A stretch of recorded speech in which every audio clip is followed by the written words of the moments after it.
we are going to use the tools, the Polygon Marquee tool, the cloning stamp, and the layer clipping mask.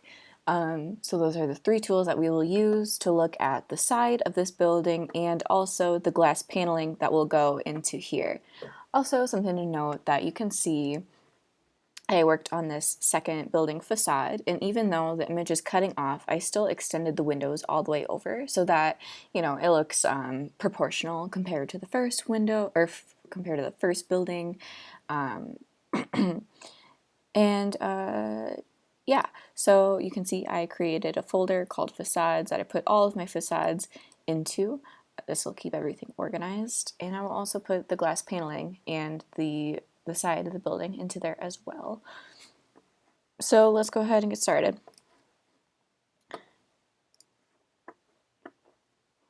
So inside of my building materials, I have a couple different options here. I'm actually going to use asphalt because I just want it to be a dark siding rather than anything else.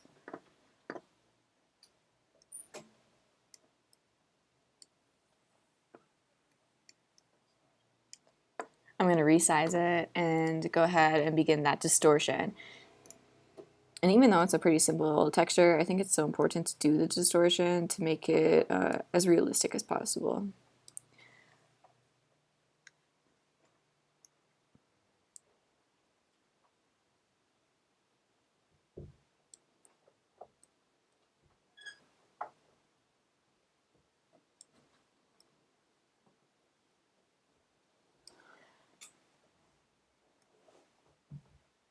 Okay, press enter on that and copy and paste it, do it again.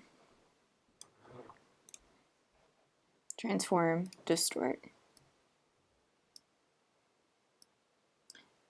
And you can see that I'm actually going on top of the building onto places that will not actually have it. Later on, I'm going to use a clipping mask once I distort all these to the correct angles, which will make that correction much easier.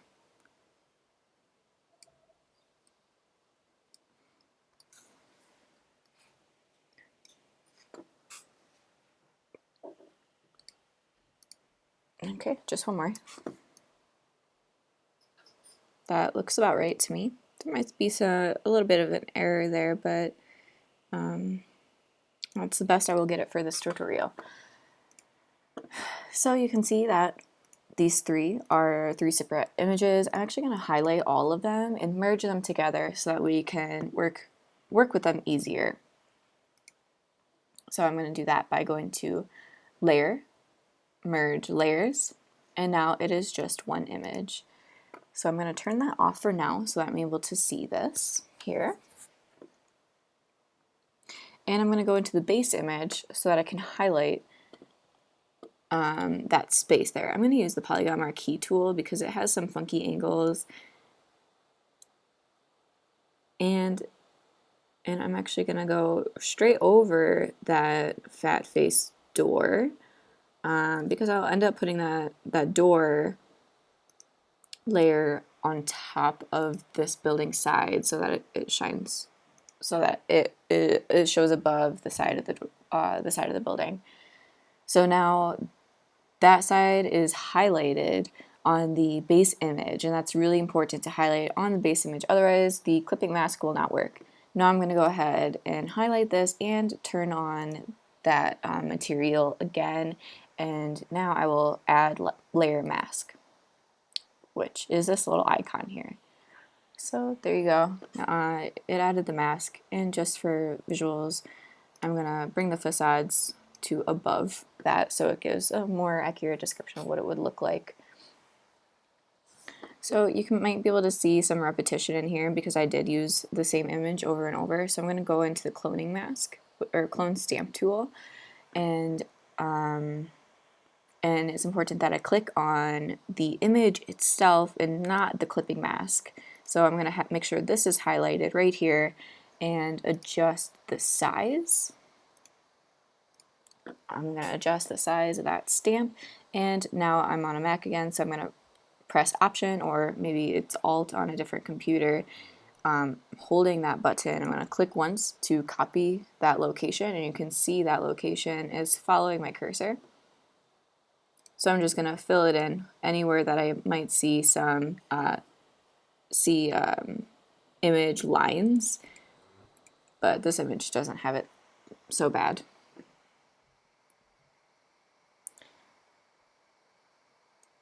All right, that looks fine. So actually, now that you see this door, this is a clear door, and you can see the brick from the original image showing through the door, even though it's actually asphalt underneath that door. So I'm going to go into the polygon marquee tool and actually just crop it out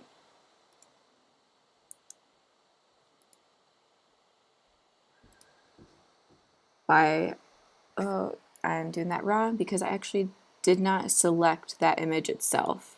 So it's really important to select that image. It looks like it is this one right here.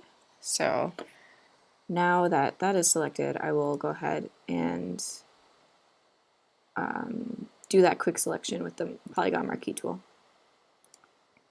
And now that it's selected, I will press delete so that you can see that asphalt underneath it. You can see that there's a little bit of asphalt here that is missing from the facade. You can correct that by going back into that clone stamping tool, making sure that you're on that asphalt or building side image itself, and then go ahead and just like cover it up, just like that. All right, so now you have the side of the building. And while we're here, we're gonna go ahead and put some glass paneling on that by using a glass Google image and the layer masking tool. So I'm just gonna go ahead and drop that material inside of here.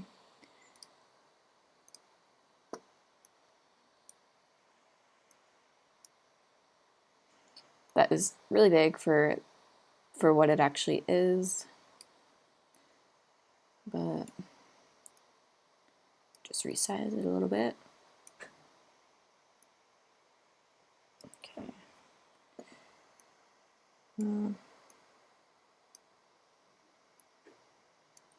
Should do fine like that because we're actually going to distort it. I'm going to bring it to the top layer so that we can see the whole image, and then transform distort again.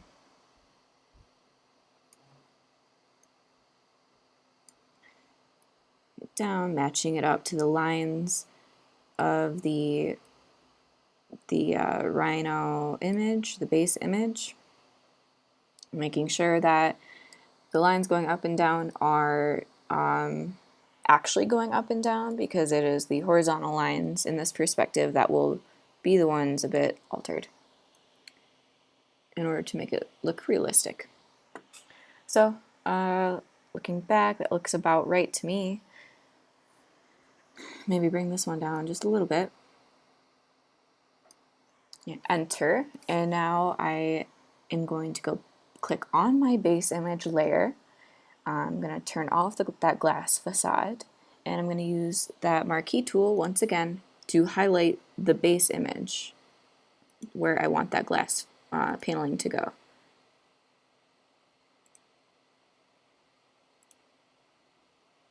That's my awning again that I'm going to go around. That's just a little detail. Now that that is highlighted on the base image, I'm going to turn on the view of the glass facade, make sure that image is selected, and then press clipping mask. Clipping mask.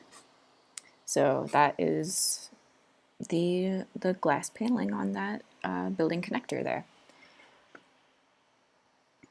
Okay, now in the next section, we're gonna go over the flooring detail. I have let's go back to that image. I have a brick and grass as well as a bench, and we will also add people. Okay.